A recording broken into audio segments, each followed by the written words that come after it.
Hi, நீங்கள் பார்க்குறது வந்து பவளமல்லிப்பூ.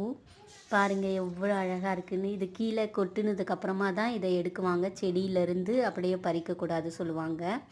இதோட கலர் பாருங்கள், ஆரஞ்சு கலரில் காம்பும் அதோட பூக்கள் ஒயிட் கலர்லேயும் எவ்வளோ அட்ராக்டிவாக இருக்குதுன்னு சொல்லிட்டு பயங்கர வாசனையாக இருக்கும். ஈவினிங்கில் தான் இன்னும் வாசனையாக இருக்கும். மொட்டுக்கெல்லாம் பார்க்கும்போது இன்னுமே அழகாக இருக்கும். இதோட விதைகள் பாருங்கள், இப்படி தான் ஹார்ட் ஷேப்பில் இருக்கும். ஸ்டார்டிங் ஸ்டேஜில் இப்படி தான் இருக்கும் க்ரீன் கலரில். அது வந்து காஞ்சி ப்ரௌன் கலராக ஆனதுக்கப்புறமா நம்ம செடிகள் உருவாக்க முடியும்.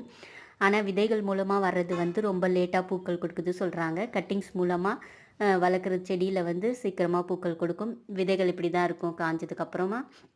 நான் வந்து இது கட்டிங்ஸ் மூலமாக எப்படி வளர்க்குறதுன்னு சொல்லிட்டு நெக்ஸ்ட் வீடியோவில் அப்லோட் பண்ணுறேன்.